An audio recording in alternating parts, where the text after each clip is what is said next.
Com reverência, Senhor, respeito, meu Deus, ao teu nome, a tua palavra e a tua presença no nosso meio.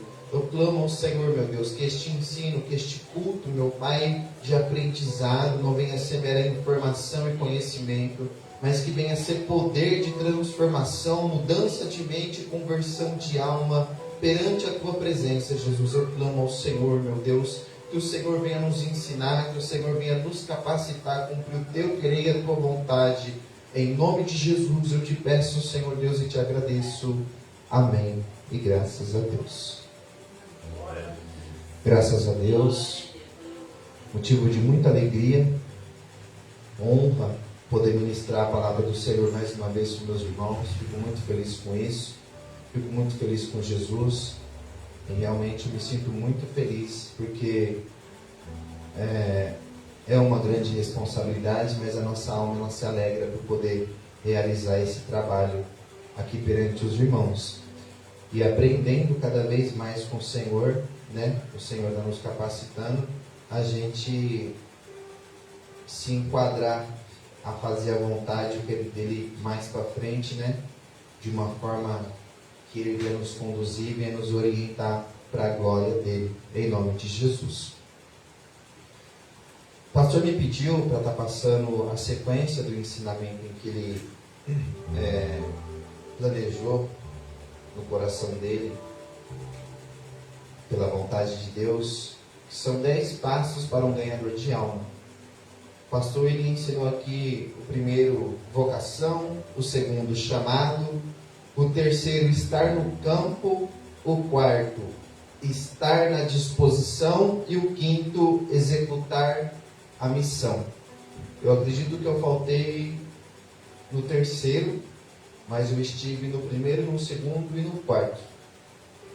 Creio que os meus irmãos que estiveram presentes puderam absorver o conhecimento e a instrução que o Espírito Santo manifestou através da vida do nosso pastor, em nome de Jesus. Irmãos, se você puder abrir a tua Bíblia lá no livro de Lucas, eu vou pedir assim, irmãos, vou pedir a ajuda dos irmãos, a gente vai estar meditando uns com os outros na palavra de Deus. Eu quero interagir com os irmãos, quero que os irmãos também participem. Só que nesse texto base, como é um culto de ensino, eu quero estar meditando na palavra base, no versículo base, de forma diferente. Eu estou aberto aqui no livro de Lucas, no seu capítulo 24, o versículo 44 ao 49, eu vou ler. Eu vou pedir para a irmã Célia abrir no mesmo sentido em que a mensagem ela vai ser levada, mas em outro texto. A irmã Célia puder abrir lá no livro de Mateus, capítulo 28, versículo 18 em diante. A nossa irmã Gislene, se puder abrir e ler em Marcos, capítulo 16, a gente vai ler do 14 ao 18. Glória a Deus.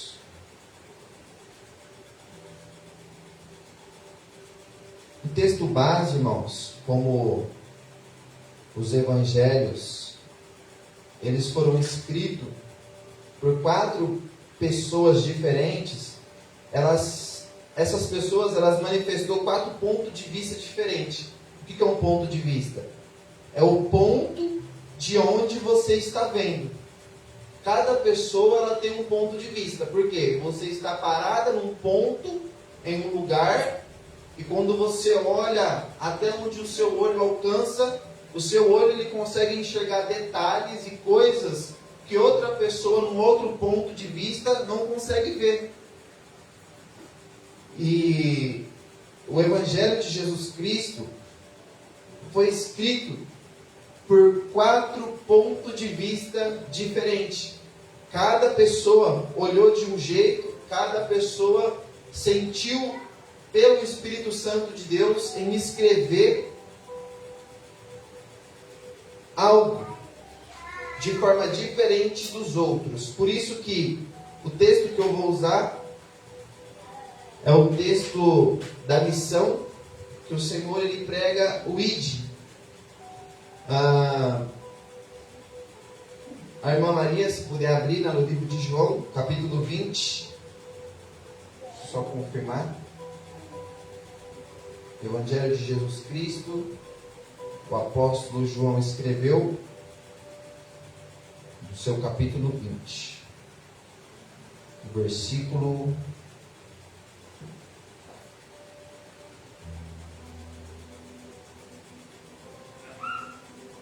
só um minutinho.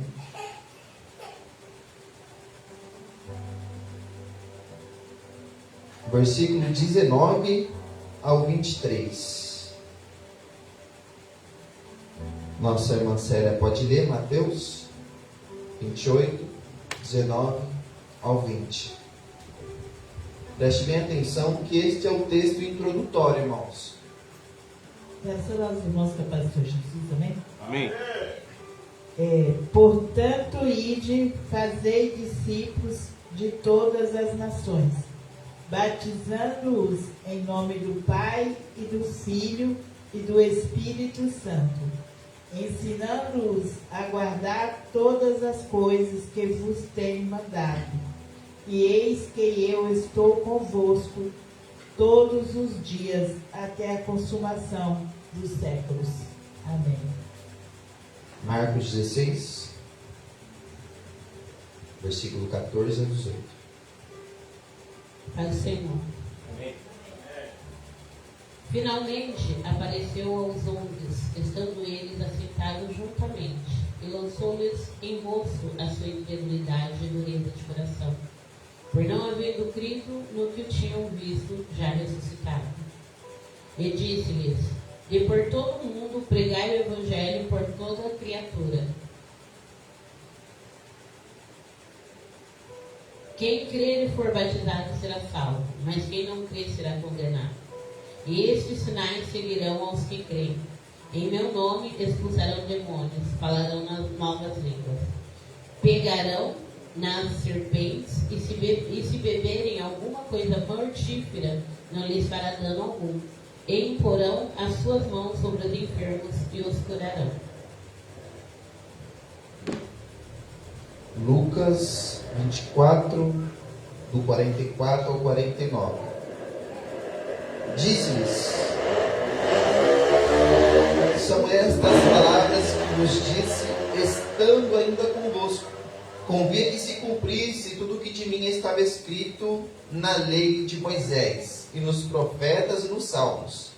Então abriu-lhe o entendimento para compreenderem as Escrituras. Disse-lhes: Assim está escrito, e assim convinha que o Cristo padecesse, e ao terceiro dia ressuscitasse dos mortos, e em seu nome se pregasse o arrependimento e a remissão dos pecados, em todas as nações, começando por Jerusalém. E dessas coisas sois vós testemunhas. E eis que sobre vós envio a promessa de meu Pai. Ficai, porém, na cidade de Jerusalém, até que do alto sejais revestidos de poder. João 20, do 19 ao 23. João 20. Ao cair da tarde, daquele primeiro dia da semana, estando os discípulos reunidos a portas, trancadas por medo dos judeus, Jesus entrou, pôs-se no meio deles e disse: Pai seja com vocês. Tendo dito isso, mostrou-lhes as mãos e o lado. Os discípulos alegraram-se quando viram o Senhor. Novamente Jesus disse: Pai seja com vocês. Assim como o Pai me enviou, eu os envio. E com isso soprou sobre eles e disse: Receba o Espírito Santo. Se perdoarem os pecados de alguém, estarão perdoados. Se não os perdoarem, não estarão perdoados. Amém. Obrigado, gente. Por que eu pedi para ler a mesma passagem, a mesma história, o mesmo acontecimento em 4 pontos de vista diferentes. Você viu que interessante? Você viu que, num canto, um viu por necessidade, guiado pelo Espírito Santo de Deus, é óbvio, ministrar detalhes que outro não viu tanta necessidade de ministrar. Eu poderia abrir Mateus 28, 19, como a irmã leu, ide por todo mundo e pregar o evangelho a toda criatura, fazendo discípulos, ensinando a guardar os meus mandamentos, batizando no nome do Pai, do Filho e do Espírito Santo, e começar o ensinamento daqui. Mas, para vocês verem a importância que é o detalhe do texto, quando a gente tem a responsabilidade de trazer a interpretação do texto, em olhar aonde que se manifestam os detalhes por cada autor que viu essa necessidade de ministrar. O tema do ensino é a execução da missão, a execução do trabalho. Quando eu parei para pensar nesse trabalho que o Senhor colocou nas nossas mãos, de ensinar os irmãos um dos passos que é executar o trabalho na igreja, executar o trabalho, a missão, a responsabilidade lá fora, no evangelismo, ou executar o trabalho, a responsabilidade de pregar o evangelho em outro país.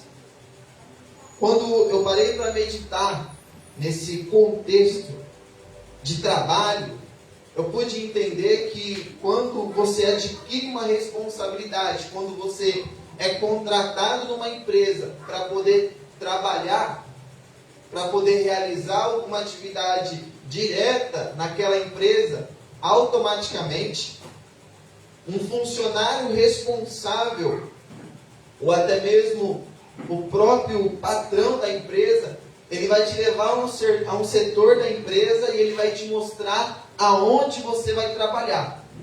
Ele vai mostrar, ele vai designar para você, dizendo, olha fulano, olha Beltrano, você vai trabalhar nessa área. Te mostrando a área, você tendo um conhecimento da área, o responsável, até mesmo o dono da empresa, ele vai te mostrar o que você vai fazer nessa área. Então você vai conhecer o local do seu trabalho, você vai conhecer o que você vai fazer nesse trabalho, qual o posicionamento você vai tomar, o que você precisa saber para realizar esse trabalho. Muitas vezes, na nossa classe social, não temos pessoas que têm conhecimento do que vai fazer no trabalho, porque a pessoa não é formada, ela não é formada com conhecimento básico. Uma professora, um médico, um psicólogo. Geralmente a gente é contratado, na nossa classe social, a gente é contratado por um trabalho que a gente ainda vai aprender a realizar, ou já fez alguma vez, mas agora vai aperfeiçoar. Eu trago essa analogia, esse entendimento do trabalho e da responsabilidade que temos que ter, porque para executar o trabalho existe um passo a passo. Existe um começo, um meio e um fim. Tem muita gente dentro da igreja, aqui nesse ministério. Eu estou pregando eu estou ensinando, ministrando pela vontade de Deus, o poder do Espírito Santo e a vontade do pastor da obra para a igreja, ministério, fogo no altar. E dentro deste ministério, fogo no altar, existem pessoas sendo agregadas pelo poder do Espírito Santo de Deus ao primeiro passo, que é estar ligado no corpo de Cristo, estar agregado uns com os outros, para aí sim ser preparado para ir trabalhar. Só que em nosso meio existem pessoas que não tiveram desenvolvimento ainda nesse trabalho, porque, para e pense, irmãos, Jesus, ele é o nosso patrão. Jesus, ele é o nosso guia, ele é o nosso líder, ele é o nosso foco. O Evangelho de Jesus Cristo é o nosso fundamento. Por quê? O Evangelho ele vai apontar para o início de tudo. Ele vai apontar para a pedra principal da obra de Deus, que é Jesus Cristo. É o nosso Senhor Jesus. Os evangelhos, ele vai revelar, ele vai te dar um padrão da obra de Deus, de como executar a obra de Deus, de como se encontrar na obra de Deus. Lá no livro de Mateus, no seu capítulo 3, Lucas, no seu capítulo 2, se você quiser acompanhar, Lucas, capítulo 2, versículo 40. Glória a Deus.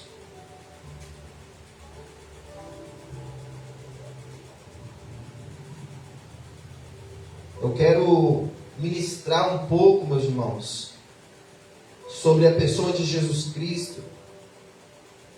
Você deixa aberto aí em Lucas, capítulo 2, versículo 40. A irmã que estiver anotando, se quiser anotar, os irmãos que estiver anotando, anota também. Se você quiser anotar assim: Jesus veio e mostrou como executar. Jesus, ele é o alicerce. Jesus, ele é a pedra angular.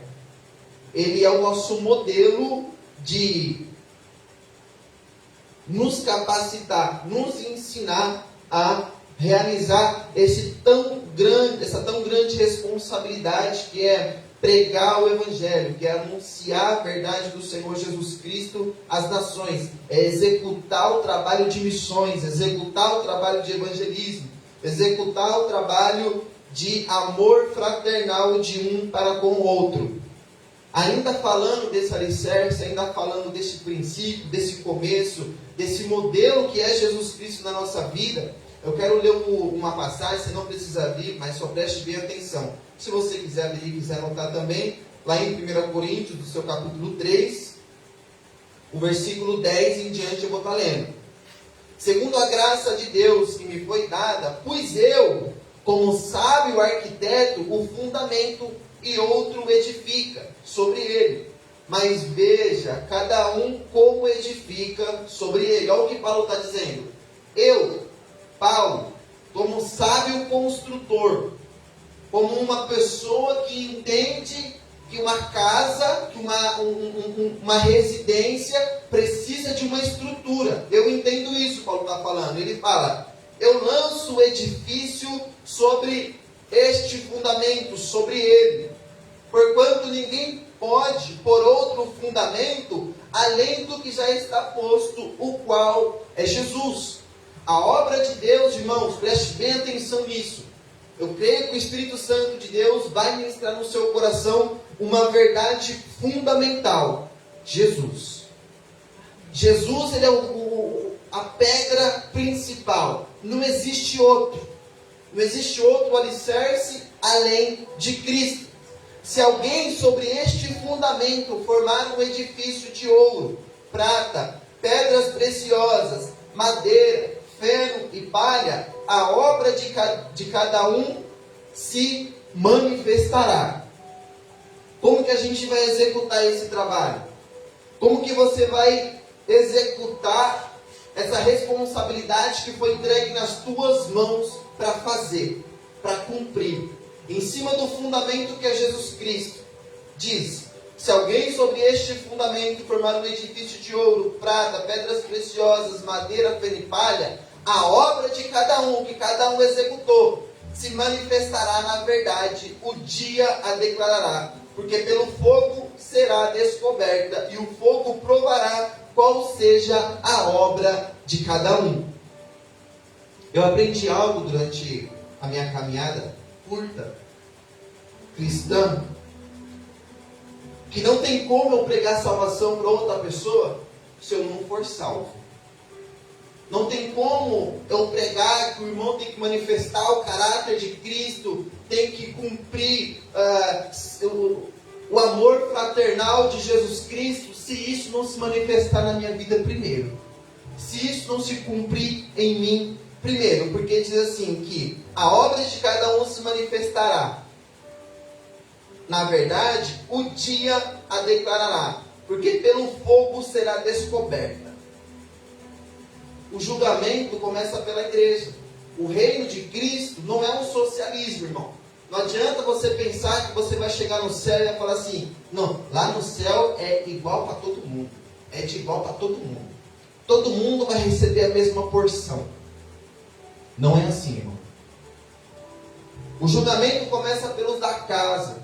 Quando a igreja for arrebatada, iremos se encontrar com Cristo e vai haver um julgamento das obras. Todos seremos arrebatados. Mas quando Cristo nos encontrar, quando olharmos nos olhos do Senhor, que é como chama de fogo,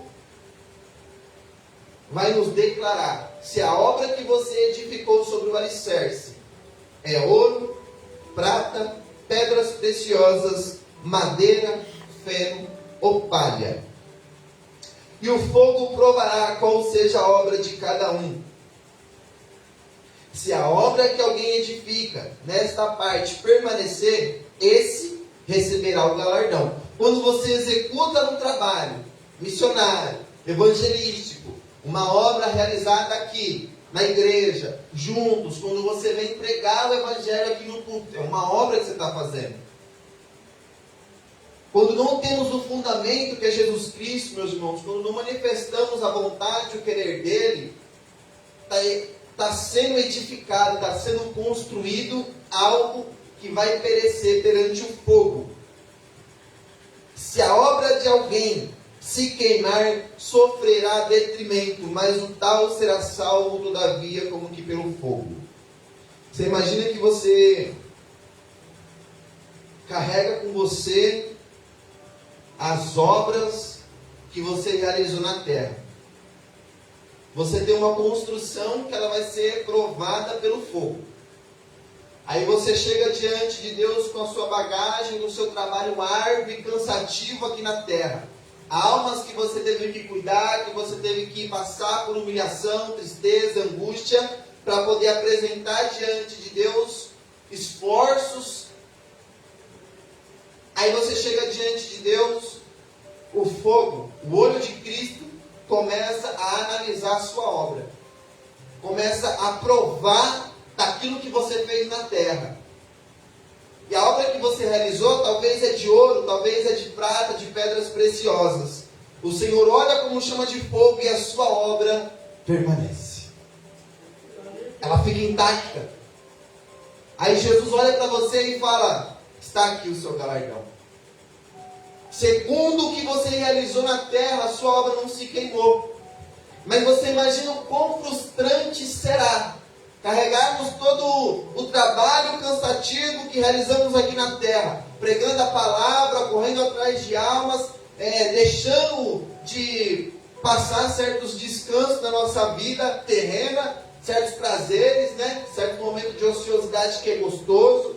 Deixamos isso de lado, momento com a família, para poder pregar o evangelho no presídio, pregar o evangelho onde que existe os doentes, enfermos, nos hospitais, nas casas de recuperação. Mas quando você chega diante de Cristo, Jesus olha como chama de fogo para as suas obras, e as suas obras são de madeira, feno e palha. E as suas obras são queimadas. E nada do que você trabalhou lá atrás, por não ter feito segundo a vontade de Cristo, segundo a vontade de Deus na tua palavra, ou segundo direcionado pelo poder do Espírito Santo, porque você fez segundo a carne, mas crendo em Cristo, vai ser queimado. Pense o quão frustrante vai ser você olhar para trás de tudo que você trabalhou e falar, eu não vou receber nada. O reino de Deus, irmãos, ele é além do que a gente pode imaginar. Cristo, ele é o fundamento. Cristo, ele é a base para a qual nós temos que olhar para ele e copiar a forma de Cristo nas nossas vidas. Lucas, capítulo de número 2, versículo 40. Quer ler, Marcelo? Pode ler.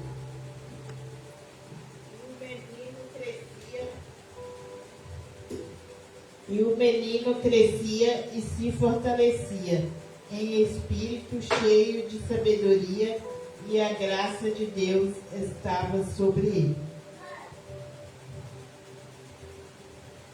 Glória a Deus.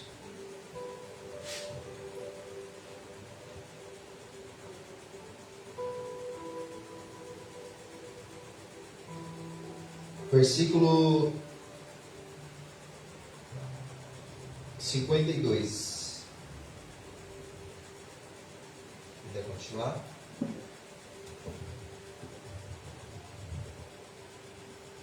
E crescia Jesus em sabedoria, em estatura e em graça, para com Deus e os homens. Glória a Deus. Olha só que interessante, irmãos. Olhamos para Jesus, um jovem rapaz, que ele crescia e se fortalecia em espírito, cheio de sabedoria e graça, e a graça de Deus estava sobre ele. Jesus, ele é o nosso fundamento. Jesus tem apenas 12 anos, mas ele já crescia, ele já se fortalecia na graça, no poder de Deus, cheio de sabedoria. Jesus, ele conhecia, ele absorvia conhecimento, ele crescia em graça e conhecimento. Então, antes de eu sair para executar um trabalho missionário, antes de eu sair para executar um trabalho evangelístico, antes de eu abrir um ministério, antes de eu cumprir o ID do Senhor, que é o que lemos, a gente vai chegar lá, eu preciso olhar para Jesus. Jesus, ele é o meu modelo, ele é o meu molde. Partindo desse modelo, eu entendo que, como Jesus, eu preciso conhecer a minha posição. Eu preciso entender a minha identidade. Porque quando Maria, José, eles vão para Jerusalém sacrificar, que é a parte que mostra, uma das partes que mostra Jesus na sua infância. Eles correm atrás de Jesus, eles andam uma certa distância, eles percebem que eles perderam Jesus na festa, eles voltam para trás procurando, e quando eles encontram Jesus, Jesus olha para Maria e fala para ela. Jesus perguntou onde você estava. Maria perguntou onde você estava, e Jesus responde: você não saberia que eu estaria na casa de meu pai? Nós, irmãos, como servos do Senhor, como filhos do Pai da eternidade, nós temos que entender e compreender a sua identidade dentro da igreja. Tem muitos de nós, irmãos, que viemos para o culto de adoração, e aqui no culto de adoração a gente não compreende a nossa identidade. A gente não sabe qual é a nossa posição, a gente fica deslocado no meio da igreja, na nossa vida cotidiana. Eu não consigo me localizar. Cristo, com 12 anos, ele já sabia que ele era o Filho de Deus. Ele crescia na graça e no conhecimento. O que nos traz essa localidade, o que nos coloca neste fundamento que é Jesus Cristo, é conhecer Ele e prosseguir em conhecer Ele. Crescia Jesus em sabedoria, em estatura e em graça para com Deus e os homens. Muitos de nós não temos um bom relacionamento com os nossos vizinhos, irmãos. Não temos um bom relacionamento com o trabalho, com os colegas de trabalho. Por quê? Não estamos buscando o conhecimento de Deus e não estamos crescendo na graça para com Deus. Porque os homens não vêem graça em nós. Pelo contrário, os homens nos apontam, falam mal da gente, criticam o nosso posicionamento. Mas por quê? Porque estamos dando lugar para mau testemunho. Jesus, ele veio mostrar como executar, ter conhecimento para trabalhar e ter uma boa relação com os homens. Lembra do exemplo que eu dei? Você é contratado pela empresa, a empresa te chama, só que para você realizar um trabalho, você precisa ter conhecimento, irmão. A gente quer ir pregar o Evangelho a todas as nações, a toda criatura. Aonde que a gente encontrar uma pessoa na rua, fala de Jesus para ela. Tem que ter conhecimento para falar de Jesus. Tem que ter sabedoria do alto, que adquire como? Orando e lendo a Bíblia, tendo prazer nos livros, se deleitando na vontade de Cristo, na leitura.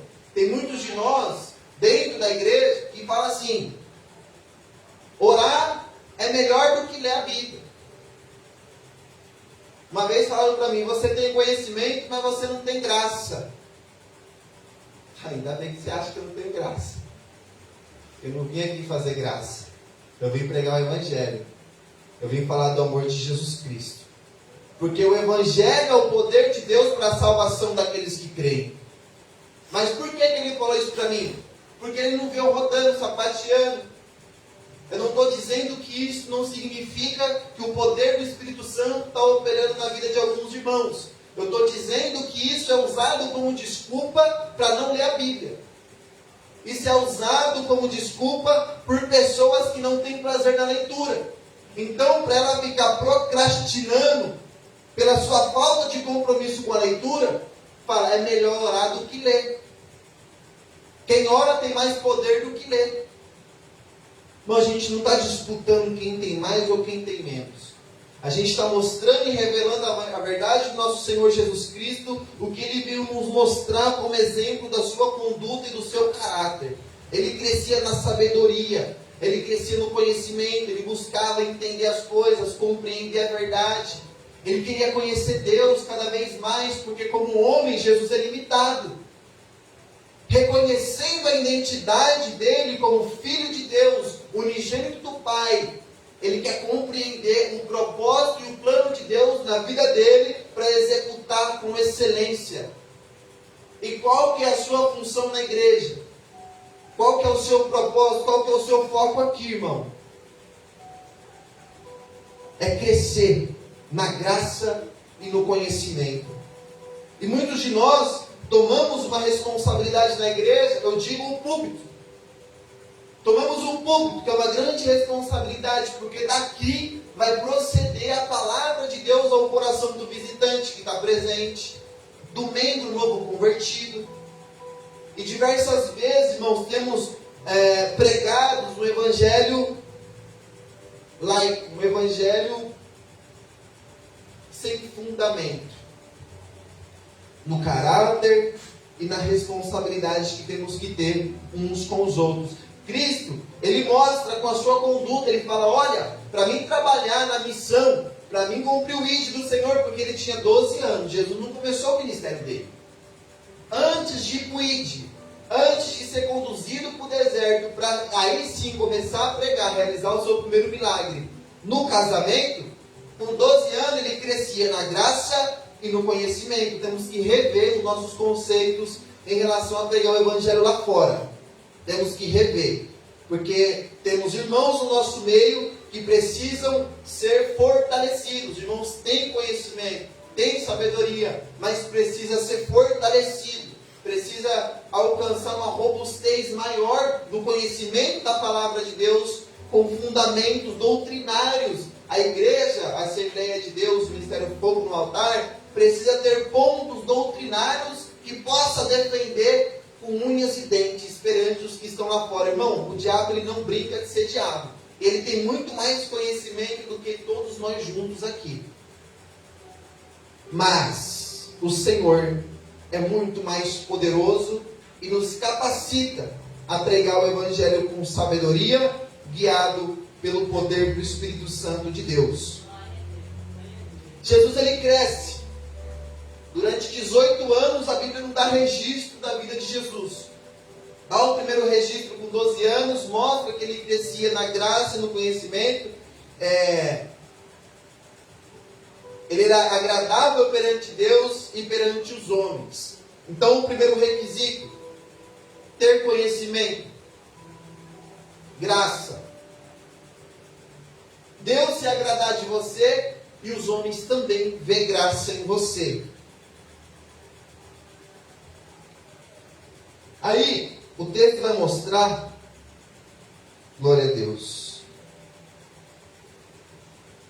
Lucas, capítulo 3, se só vira a folhinha da sua Bíblia, no capítulo 3, no versículo 21 vai dizer assim: E aconteceu que, como todo o povo se batizava, sendo batizado também Jesus, orando ele, o céu se abriu, e o Espírito Santo desceu sobre ele, em forma corpórea como um pombo, e ouviu-se uma voz do céu que dizia: Tu és meu filho amado, em ti tenho comprazido. Jesus, ele mostra que para executar o trabalho de evangelização, de pregar o evangelho pelo mundo afora, você precisa ser batizado nas águas e cheio do Espírito Santo. Não tem como, irmão, você sair daqui agora. Você pode até falar o evangelho, você pode até pregar a palavra, almas podem até ser alcançadas, mas você quer ver multidões se converterem, se dobrarem aos pés de Jesus? É você ir pregar o evangelho de arrependimento, perdão dos pecados, batismo nas águas. Jesus, ele chega diante de João Batista, as pessoas estão descendo as águas. Jesus, ele chega, ele é batizado, ele ora, o céu se abre. Olha que lindo isso. Jesus, quando ele desce as águas, ele faz uma oração. O céu se abre. O Espírito Santo vem em forma corpórea e o nosso Deus diz: Este é o meu filho amado, em quem me comprazo.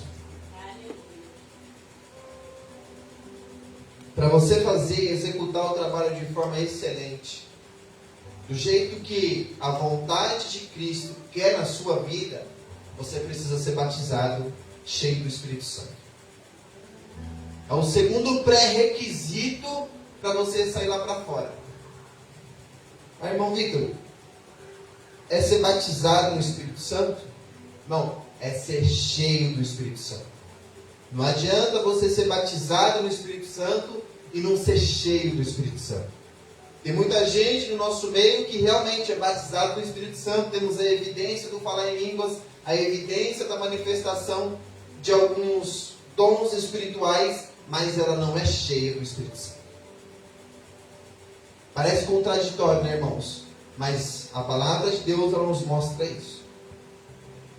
Temos que ser cheios do Espírito Santo para realizar o trabalho que Deus, ele nos entregou como igreja.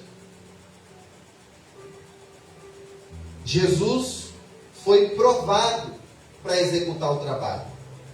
Olha o pré-requisito, irmão. Irmão, é muito sério isso aqui. Você tem que ter sabedoria e conhecimento. Você tem que alcançar graça diante de Deus, ser batizado nas águas. Claro, primeiro, ordenança do Senhor. Ser cheio do Espírito Santo. Depois que você é cheio do Espírito Santo, você vai ser provado. Aí, depois que você for provado e aprovado, você pode sair para o trabalho.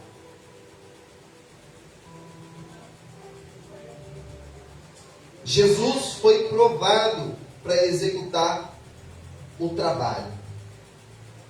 Jesus, ele foi provado na graça.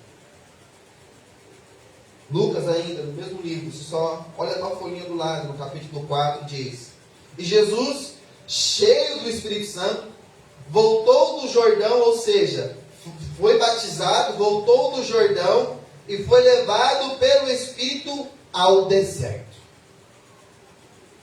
Você sabe quando você tem aquela palavra lá, né, em Jeremias, capítulo 18, 17, aliás, o vaso do oleiro. A palavra do Senhor entende, nos mostra que quando o vaso ele é terminado de formar, o vaso é formado, o caráter é transformado, ele é cheio do Espírito Santo, ele já está ali, irmão, ó, quando você vai fazer a entrevista lá, que você começa a preencher os pré-requisitos ali, você olha pro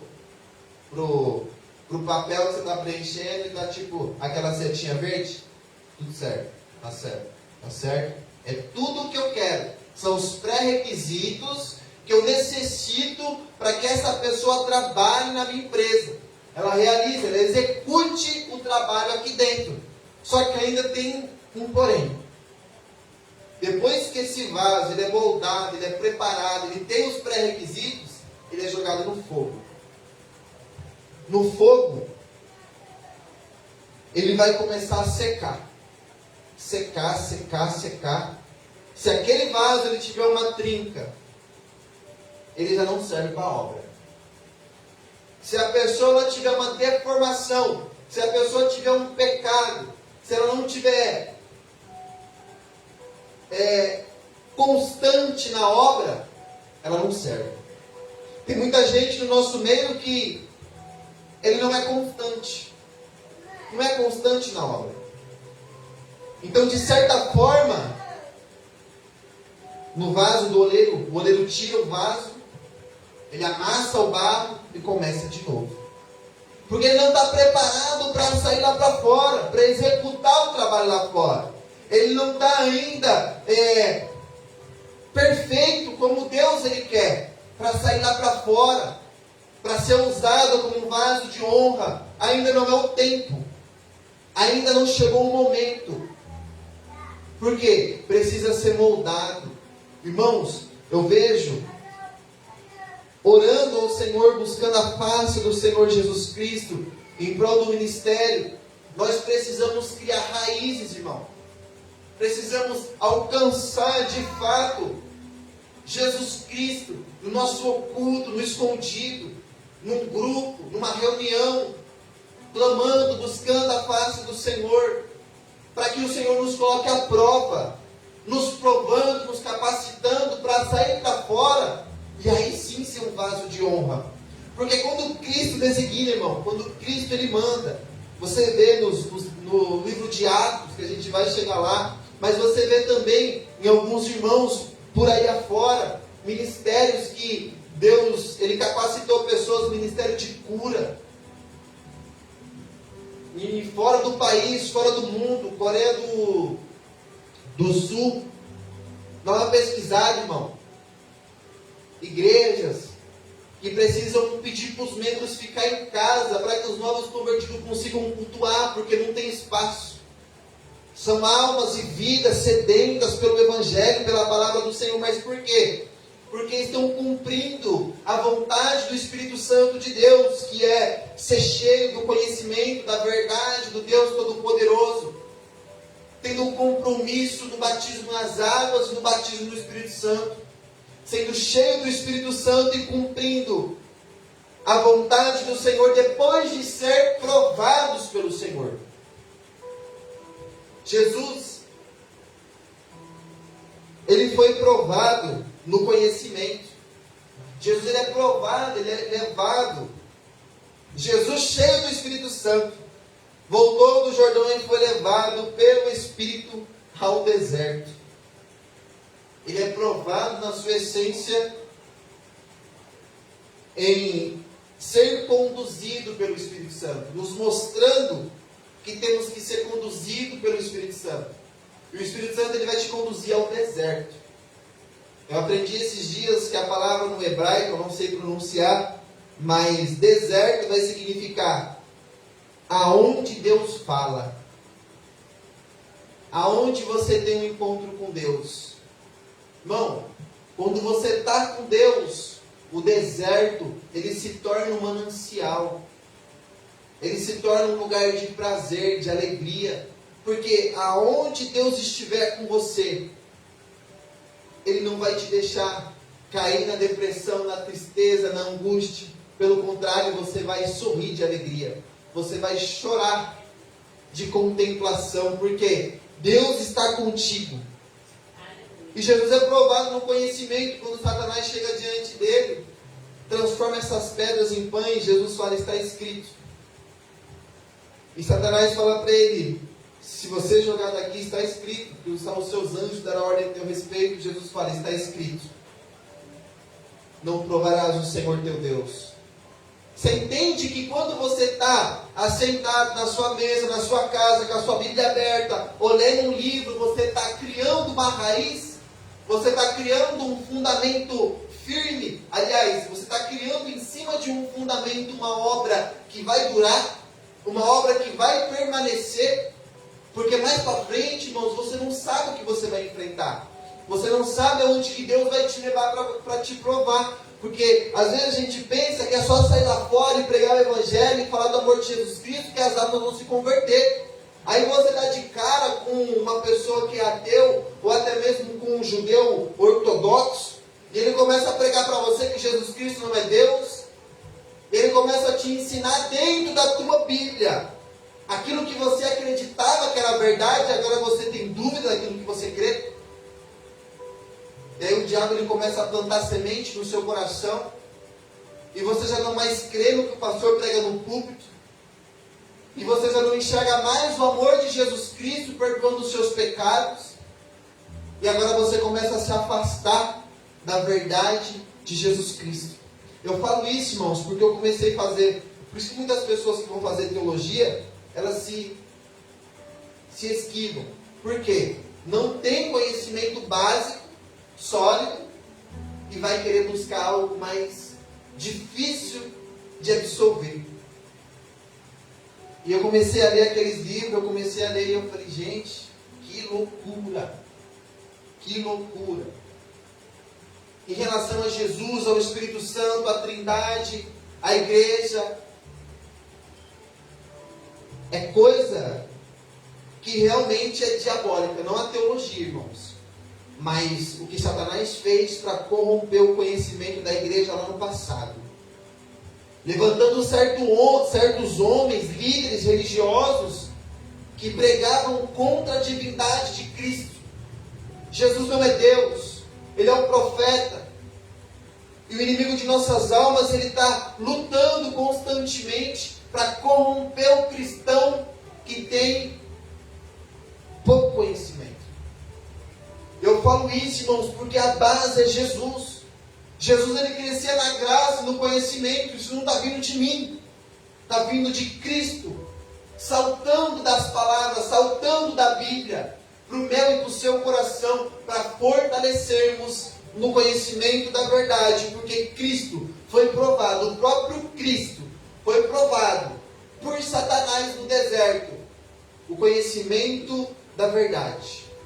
Imagine se Jesus, claro, não tem como nem imaginar isso, mas imagine você e eu, buscando o conhecimento. Eu fui querer me interessar um pouco, né? Eu vou dar uma olhada no que os judeus creem, né? Internet hoje em dia, fácil acesso, dei uma pesquisada lá, comecei a ver alguns judeus ortodoxos, inclusive tem um judeu que ele é anticristão mesmo. Ele prega de Jesus, e irmão, eu comecei a ouvir 2 vídeos dele, eu falei, ixi, quero ver mais isso aqui não. Sabe? Na hora meu coração fechou, eu falei, eu não vou. Por quê? É algo que você fica assim, quero saber mais. É o quê? Não entendi. Será? Aí eu já, será? Ó a dúvida. Será que... Calma aí. Aí eu falo, não, deixa eu buscar mais Bíblia, deixa eu ler mais sobre o que o Evangelho nos expressa, a verdade do Senhor Jesus. Não, tinha um pastor lá, junto com ele, do lado dele. O irmão cristão, crente em Jesus Cristo, se converteu ao judaísmo. E ele fala, eu era cristão, estava enganado. O cristão não sabe nem definir o que é a Trindade. Como que eu vou crer em algo que eu não sei definir? Como eu vou crer em algo... Eles falam da Trindade, irmão.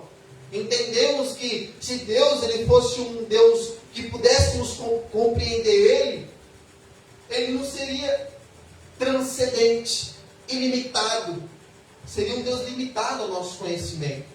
Deus ele é tão poderoso, tão além do que podemos imaginar, que Ele nos revelou Pai, Filho e Espírito Santo. E a nossa mente é tão limitada que a gente embaraça tudo e não tem conhecimento para falar e começa daqui a pouco a pregar em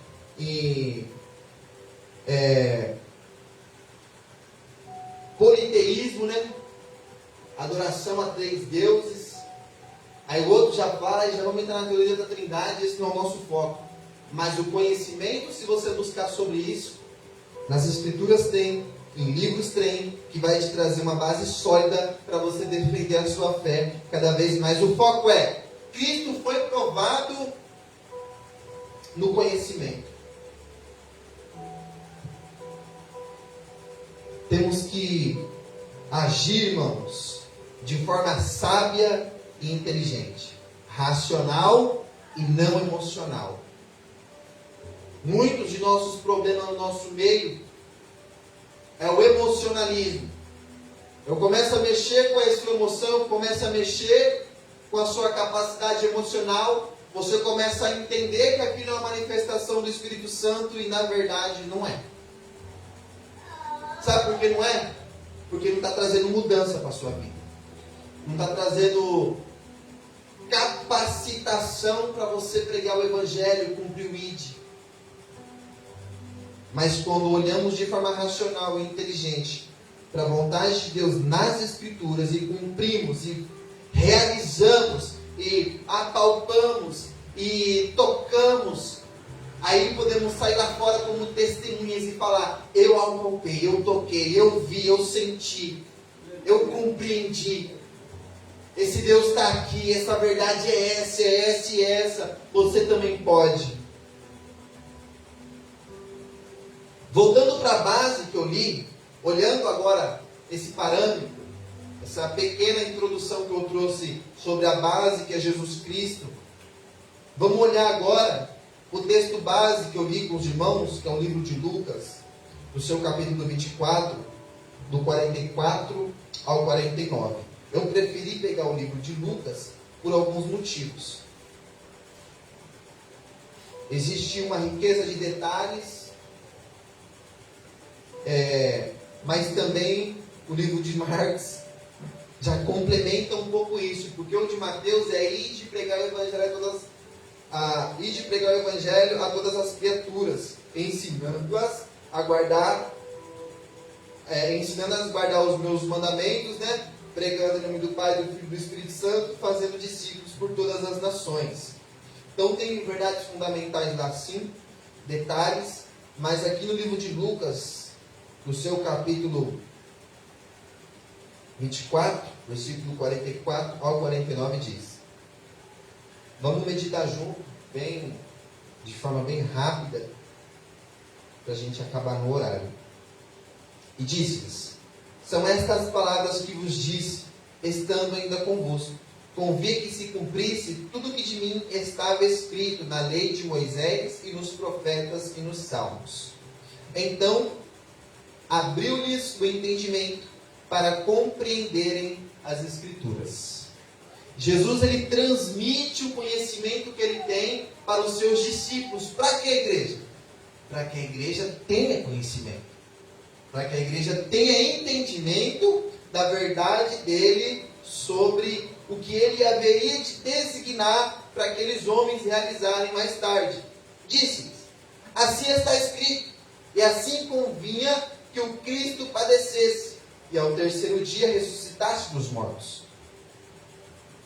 E em seu nome se pregasse o arrependimento e a remissão dos pecados em todas as nações, começando por Jerusalém. Vamos dar um pause e vamos abrir essas frases que o Senhor ele coloca.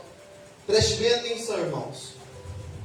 Quando você aceita Jesus, você vem para a igreja, você senta aí, você começa a aprender do Evangelho, começa a mastigar na sua casa, você adquire um conhecimento, você desce as águas, é cheio do Espírito Santo. Só que agora você precisa cumprir o ID do Senhor. E como que isso vai se manifestar na sua vida?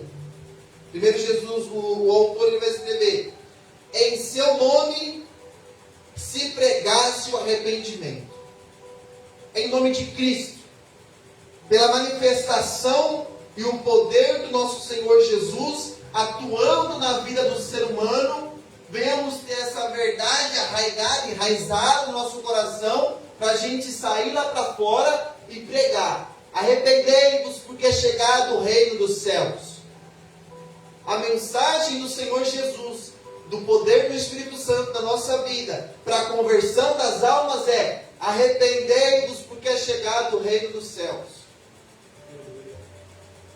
Jesus, ele pregou isso, João Batista, antes de Cristo, ele pregou isso, e os apóstolos do Senhor Jesus, eles pregaram isso cheios do poder do Espírito Santo. Olha, irmão, que coisa, né? O poder de Deus, ele age conforme o direcionamento do poder do Espírito Santo na nossa vida. O nosso problema hoje, na igreja atual, é criar chamariz para os que estão lá fora e não pregar o arrependimento. A gente quer colocar os irmãos dentro da igreja, encher a igreja com homens e mulheres que não se arrependeram.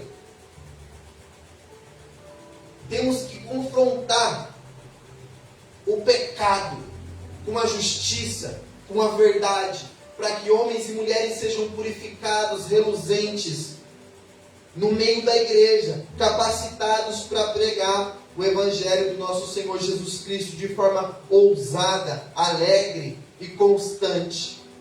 Abre comigo lá em Filipenses capítulo 2. Eu vou estar correndo um pouquinho. Do versículo 9 ao 16 eu vou estar lendo. Pelo que também Deus o exaltou soberanamente, e lhe deu um nome que está sobre todo nome, para que o nome de Jesus se dobre todo o joelho dos que estão nos céus e na terra e debaixo da terra, e toda língua confesse que Jesus Cristo é o Senhor, para a glória de Deus Pai. De sorte que, meus amados, assim como sempre obedecestes, não só na minha presença, mas muito agora na minha ausência, assim também operai. Ele está falando de realização, execução do trabalho. Operai a vossa salvação com temor e tremor, porque Deus é o que opera em vós. Ou seja, não é eu, não é a minha mão, não é a minha atitude isolada para trazer almas para dentro da igreja, porque Deus é o que opera em vós, tanto o querer como o efetuar, segundo a sua boa vontade, fazendo todas as coisas sem murmuração nem contendas. Deus está onde tem murmuração e contenda? Quando eu realizo um trabalho e digo, está na direção de Deus, vamos lá, vamos fazer, aí a gente chega para realizar o trabalho, aí o primeiro a murmurar e contender sou eu, que disse que o trabalho estava sendo realizado na direção de Deus. Para que sejais irrepreensíveis e sinceros filhos de Deus, inculpáveis no meio de uma geração corrupta e perversa, entre a qual resplandeceis como astros no mundo. Último, retendo a palavra da vida, para que no dia de Cristo possa gloriar-me de não ter corrido nem trabalhado em vão.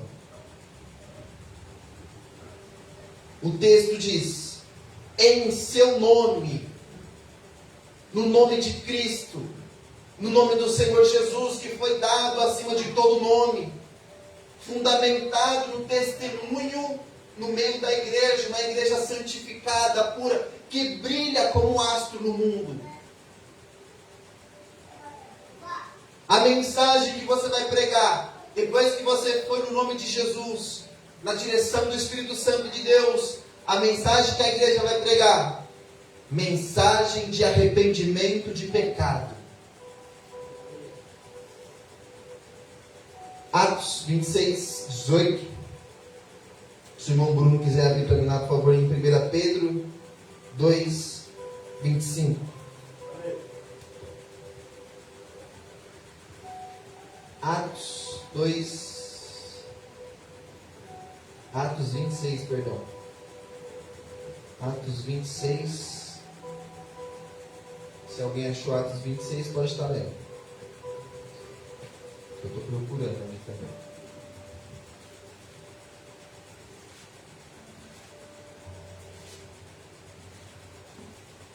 Eu gostei muito desse texto de Atos 26, 18.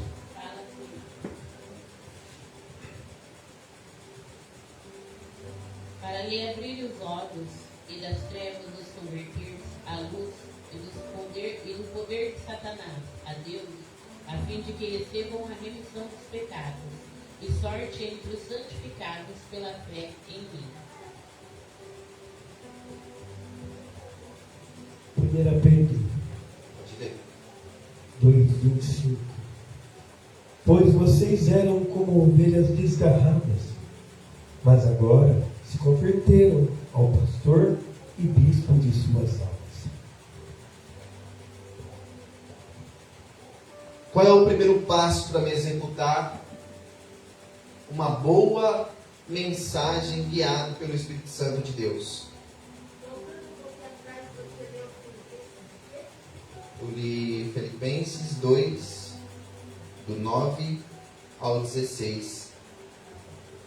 Paulo ele se preocupando com o que os irmãos estavam realizando. Eu gostei desse texto, eu vou comentar aqui sobre o Atos 26, porque a gente está falando de a mensagem do arrependimento, ela causa conversão. Conversão no capítulo 2 ou é o 3 de Mateus, onde Cristo fala arrependei-vos porque é chegado o reino dos céus. Está falando ali de uma conversão. Eu já citei aqui e cito mais uma vez para agregar o conhecimento dos irmãos a palavra grega que é metanoia, que é a mudança brusca de caminho. É como se você estivesse andando nessa via, você para o seu carro e você faz uma conversão, você volta pelo caminho onde você estava indo. Você não continua por aquele caminho. A mensagem que o cristão tem que pregar na execução do trabalho é a mensagem de conversão, de arrependimento, de mudança de mente. Paulo ele cita no capítulo de Atos, capítulo 26, 18, fala: para lhe abrir os olhos e das trevas os converteres à luz, e do poder de Satanás a Deus, a fim de que recebam a remissão dos pecados, sorte entre os santificados pela fé. Amém. Para abrir os olhos, irmãos, quando o Espírito Santo ele nos envia, ele nos capacita, quando estamos debaixo da guia do Senhor, cheios do Espírito Santo, eu vou comentar no final a importância de estarmos cheios, irmãos, do Espírito Santo. Isso vai realizar mudança de mente nas pessoas, vai realizar mudança de caráter nas pessoas. As nossas convicções, o nosso realizar aqui dentro da igreja, de um para com o outro, ela tem que mudar, irmãos. Temos que mudar o nosso comportamento e começa daqui de cima. Quando eu falo isso, irmãos, eu estou falando para mim, primeiramente, que o Espírito Santo ele vem nos colocando no estreito, colocando realmente à prova, para que a vontade e o querer dele se manifeste, porque aquilo que é anunciado aqui pelo poder do Espírito Santo de Deus tem que ser realizado na minha vida primeiro, porque antes de subir no púlpito eu fiz as anotações em casa, foi lá que eu apanhei.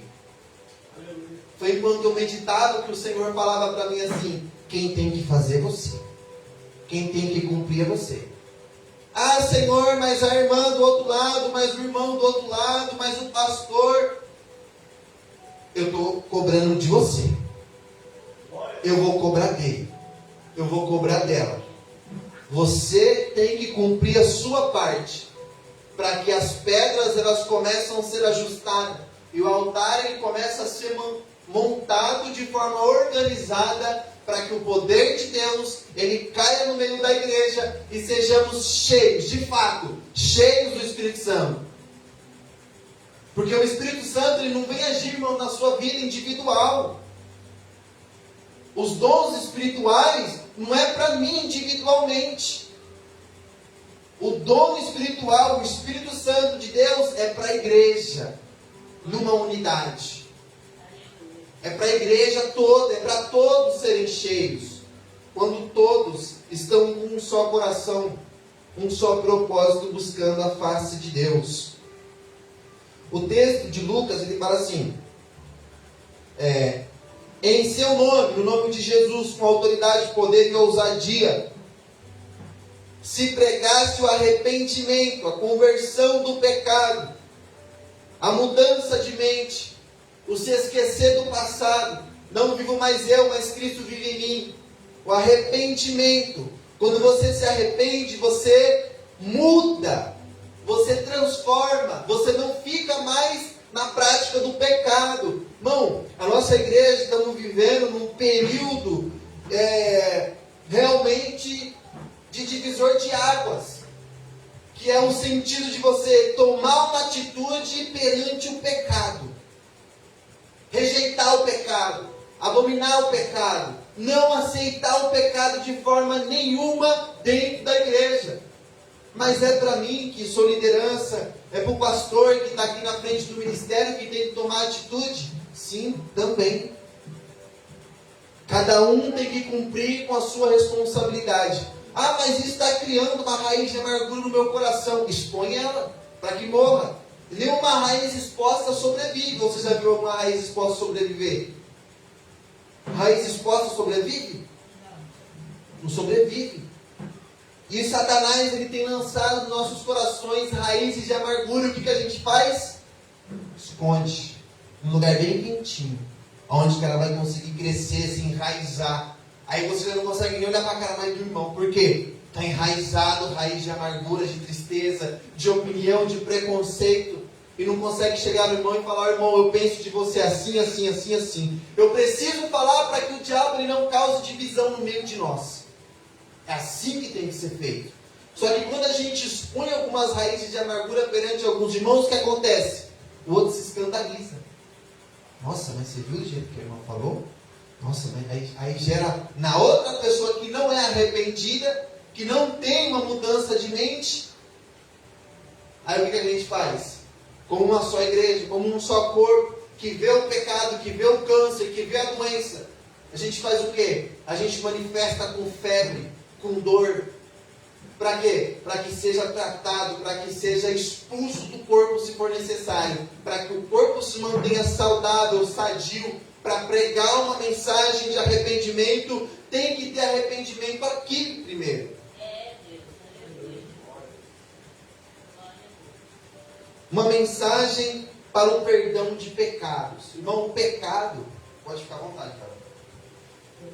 Pastor igreja, ouvi o irmão ministrar,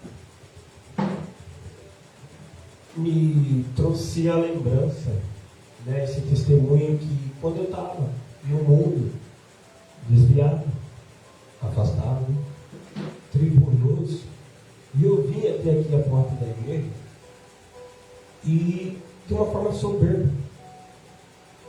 E o irmão me abordou.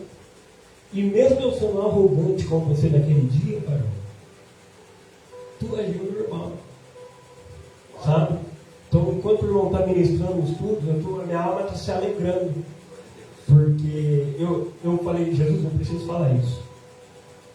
Porque o que o irmão está ministrando, a tua vida, a tua conduta, anda junto. Palavra e testemunho. E está gostoso ouvir o irmão ministrar a palavra de Deus. Tá bom? Então, glória a Deus, varão. Glória a Deus por isso. Obrigado por esse estudo. Obrigado por ter preparado. Essa palavra faz valer a pena, varão, chegar do trabalho e ouvir boas palavras. Tá bom? Deus seja louvado, varão, em nome de Jesus. Que a glória de Deus resplandeça em nossas vidas. Que venhamos ser como astros no mundo, todos nós. A mensagem direcionada de arrependimento em nome de Jesus para o perdão do pecado. A mensagem que você tem que pregar no púlpito, no evangelismo, no culto do lar, é mensagem de arrependimento e perdão de pecado. A pessoa que ouve lá fora, irmão, sinceridade, acredito que os irmãos já ouviram aqui, eu já ouvi muito aqui, no mundo afora aí, principalmente pessoas que não têm conhecimento da Bíblia. Quando a pessoa pergunta uma vez para mim assim: se uma pessoa praticar uma atrocidade com uma criança, Deus perdoa ela? Não, se ela se arrepender de coração, Deus perdoa. O cara saiu de perto de me xingando bravo, varão. Você está tirando, esse cara deve merecer morrer, e não sei o que, você acha que Deus perdoa, e não sei o que. E é difícil você mostrar, manifestar o amor de Deus para essas pessoas, porque elas não veem perdão de pecado, elas veem justiça com as próprias mãos. no livro de Mateus, eu não me lembro agora o texto, mas eu queria achar, inclusive, Deus me trouxe a memória em casa e depois eu comecei a ver outras coisas, acabou que eu não consegui me lembrar desse texto. Mas fala da crucificação de Jesus, onde que os soldados, eles acabam de crucificar Jesus. Jesus está morto na cruz. Aliás, Jesus está morrendo. Aí Jesus entrega o Espírito. Aí vem um terremoto. O céu se escurece. Aí um soldado que bateu em Jesus, que maltratou o Senhor, ele olha para trás e fala assim: verdadeiramente este era o Filho de Deus. Sabe o que houve? Arrependimento e perdão de pecados. Eu prego em nome de Jesus que aquele homem, ele se converteu ao cristianismo e foi perdoado pelo sangue do Cordeiro. Só que na sequência, você vê o fariseu. Aquele que incitou para que Cristo ele fosse crucificado. Eu não lembro o texto, depois eu vou achar e vou trazer para os irmãos, mas ele não se arrepende. O texto mostra que ele não se arrepende, porque a mensagem do Evangelho, ela é perdão de pecados. Mas perdão de pecado, irmão Vitor, quando você pratica, e aí eu posso sair, depois voltar e praticar de novo, e Jesus me perdoou. Sim, Jesus te perdoou, como aconteceu comigo. Uma vez nós entramos, eu e minha esposa, num assunto, e aí veio, de repente, assim, falei, a gente vai pagar por aquilo que a gente fez. Ela, não, mas foi perdoado. Eu falei, não, a gente vai pagar por aquilo que a gente fez. Não, mas Deus perdoou. Mas você acha que naquela balança do que vai ser tirado e do que vai ser acrescentado, o que você acha? Você trabalhou, Deus te perdoou, mas vai ser tirado o galardão de você por falta de fidelidade, por falta de constância. Então eu olhei para ele e falei assim: vamos trabalhar na obra, vamos correr atrás do prejuízo, vamos evangelizar, vamos orar para ser cheio do Espírito Santo, para ser direcionado pelo Senhor, para ganhar mais do Senhor. Vamos lançar aí uma obra de ouro, vamos se despir do nosso dinheiro, do nosso prazer, das nossas vontades. Vamos dar valor naquilo que o Senhor colocou para a gente, para que chegue naquele dia a gente tenha o que receber como um galardão. Mas por quê? O Senhor, Ele nos perdoa, mas temos que trabalhar. Eu coloco nesse sentido de se entregar cada vez mais, como Paulo fez, que perseguia e matava, mas agora ele estava sendo perseguido e protegendo os seus irmãos. Então foi meio que compatível, vamos dizer assim, dentro de uma balança, aquilo que o Senhor iria entregar ou iria tirar para ele. Mas ele se converteu, ele mudou o rumo e nunca mais voltou para trás, para que nada, ele fala que tudo ele considerava como perca, fosse tirado dele. Só mais um texto, se o irmão puder me ajudar. Atos capítulo 2, versículo 38 e Atos 3, 19. Eu vou falar só vou ler os textos só, não vou comentar mais essa parte, e vou para a parte principal, que é a parte final aqui, para encerrar em nome de Jesus.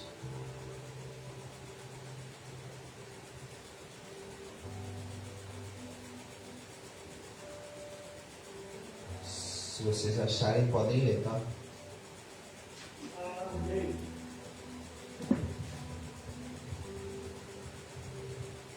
Atos 2, 38. Pedro respondeu: arrependam-se e cada um de vocês seja batizado em nome de Jesus Cristo para perdão dos seus pecados e receberão o dom do Espírito Santo.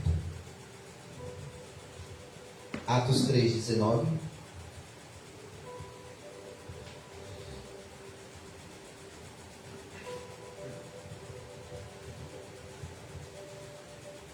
Atos 3, 19. Arrependei-vos, pois, e convertei-vos, para que sejam apagados os vossos pecados, e venham assim os tempos de refrigério pela presença do Senhor. Glória a Deus. Tempos de refrigério, irmãos. Tempos de comunhão com o Espírito Santo. Porque quando estávamos lá fora no pecado, não tínhamos comunhão. Estávamos longe do Senhor. Os tempos eram áridos, difíceis, duros de se viver.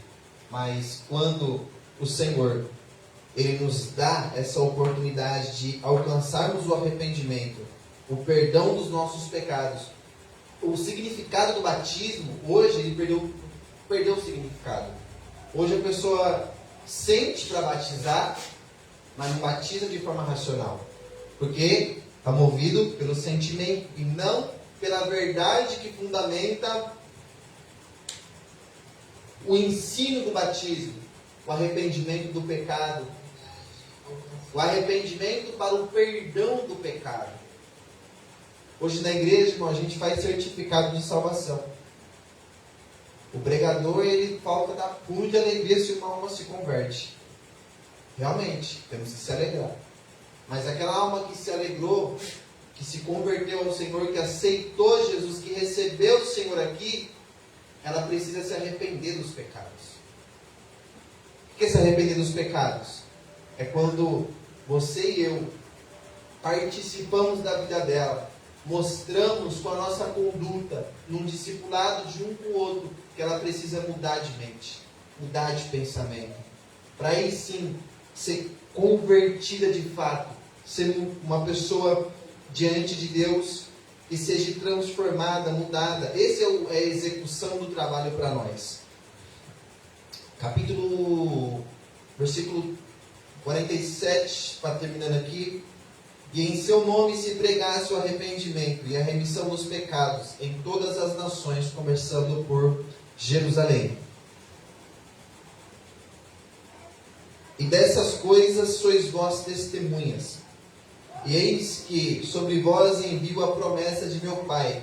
Ficai, porém, na cidade de Jerusalém, até que do alto sejais revestidos de poder. Irmãos, Jesus, Ele está com os seus discípulos logo após a ressurreição. Jesus, Ele ressuscita. Os seus discípulos não creem no que eles estão ouvindo. Eles estão reunidos numa mesa. Jesus aparece. Saudação seja com vocês. Eles ficam sem acreditar ainda no que eles estão vendo, e Jesus fala de novo: saudação seja com vocês. E aqueles homens podem agora ver o Senhor Jesus perante eles, e Jesus começa a dar instruções para ele, que são essas que eu estou passando para os nossos irmãos em Cristo Jesus, que é: ide por todo mundo e pregar o Evangelho a toda criatura, por todas as nações, fazendo discípulos, batizando-os em nome do Pai, do Filho e do Espírito Santo, ensinando a guardar aquilo que eu ensinei a vocês. E muitos de nós pegamos o livro de Mateus 28 e se esquecemos do restante, que é os 3 evangelhos que ficam para trás: Marcos, Lucas e João. E todo o contexto que Cristo vem ensinando é: vão para Jerusalém, fiquem lá, porque eu enviarei o Espírito da promessa sobre vocês, e vocês vão ser minhas testemunhas no mundo inteiro. Vocês vão pregar o Evangelho da verdade, do arrependimento, do perdão dos pecados. Só que nós exclui essa parte de ficar em Jerusalém para revestir de poder, e pregamos: ide por todo mundo e pregar o Evangelho. E lá fora, irmão, o campo aqui é o vestiário, como se fosse um jogo de futebol. A gente sai do campo cansado pelas estratégias que a gente montou aqui. Aliás, montamos a estratégia, vamos para o campo, vamos para a batalha. Lá lutamos, batalhamos. Quando viemos para o culto, a gente procura ouvir uma estratégia, acender uma verdade, uma chama no nosso coração. Para quê? Para termos êxito lá fora, para marcarmos gol, no sentido figurado do campo que eu estou trazendo, mas no sentido espiritual da realidade é vencer as tentações que o inimigo coloca sobre as nossas vidas, batalhar com a palavra de Deus, que é a espada mais afiada e poderosa do que qualquer espada de 2 gumes, lutando contra principados e potestades, irmãos, que vêm nos assolar o tempo todo para destruir o nosso relacionamento, para destruir a nossa família, para destruir o nosso relacionamento com a sociedade lá fora. E Jesus, ele fala: Fiquem em Jerusalém até que do alto sejais revestidos de poder. Porque vocês, sendo cheios do Espírito Santo, vocês vão ser minhas testemunhas. A gente só é testemunha de Cristo quando somos cheios do Espírito Santo, irmãos. Sem ser cheio do Espírito Santo, você vai ir lá fora na direção do homem, na direção da carne. E aí a gente não vai ter o resultado que Pedro teve. Um ganho de 3.000 almas. Na sua primeira pregação. 3.000 almas. Porque o Espírito Santo direcionou. Falou, vai por aqui. É aqui que eu quero que você faça. 120 pessoas no cenáculo. Orando, cantando ao Senhor, buscando o Senhor. O Senhor disse que ia mandar a sua promessa sobre a nossa vida. Estamos aqui em uma unidade, buscando o poder do Espírito Santo. São cheios. No capítulo 2 eles são batizados. No capítulo 4 eles são cheios de novo. 5.000 almas se convertem. Eu quero ver isso, irmãos. Nesse ministério, pela vontade de Jesus Cristo sobre as nossas vidas, que é pregar o evangelho de arrependimento e transformação lá fora. Eu creio que Deus há de nos capacitar e cumprir o seu propósito sobre a nossa vida. Por isso, irmãos, vamos buscar essa unidade, essa união. As irmãs do ciclo de oração, o grupo dos jovens, junto com os obreiros e a nave da igreja, tendo um propósito, sim, crendo que o Senhor Jesus, Ele disse e vai agir na nossa vida. Aleluia. Conto com os irmãos para a execução desse trabalho, e eu creio que Deus, Ele há de ser glorificado em nosso meio. Alguém tem alguma dúvida, algum comentário a fazer? Amém.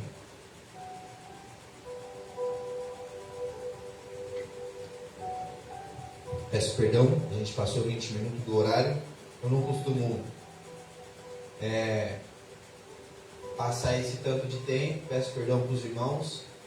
O objetivo, o foco é terminar segundo o que o Senhor colocou em nossos corações. Mas Deus, Ele vai nos capacitar a ser cada vez pessoas que sejam compromissadas com o relógio em nome de Jesus. Oremos ao Senhor. Senhor Deus e Pai, em nome de Jesus eu te louvo, eu te agradeço, Senhor. Meu Deus, por esta linda e maravilhosa palavra que o Senhor ministrou, Senhor Deus, aos nossos corações, para que possamos executar o teu trabalho de forma eficaz e eficiente, Senhor. Meu Deus, aquilo que o Senhor tem nos designado. Nos capacita, Jesus Cristo, nos transforma, Senhor Deus, nos derrama o poder do Teu Espírito Santo para cumprirmos o Seu ID, Senhor. Aonde quer que o Senhor nos enviar pelo poder do Teu Espírito Santo, eu clamo, Senhor, pela vida de cada um que está presente vendo nas redes sociais, Senhor, que vai ver gravado. Eu não sei, Jesus, qual é a proporção da Sua mensagem a partir deste púlpito, mas de uma coisa eu sei, que o Senhor é poderoso para convencer do pecado, da justiça e do juízo. E eu clamo ao Senhor, meu Deus, acende a chama no coração dos meus irmãos, meu Pai, meu Deus, para se entregarem cada vez mais ao Senhor através deste ministério e executar um trabalho, meu Deus, guiado pelo poder do Teu Espírito Santo, meu Deus, lutando, meu Pai, contra as hostes espirituais, e as portas do inferno não vão prevalecer, meu Deus, pelo poder do Teu Espírito Santo que opera na Tua igreja. Em nome de Jesus, eu creio na Tua palavra e na Tua promessa. Eu te agradeço, Senhor, em nome de Jesus. Amém. E graças a Deus.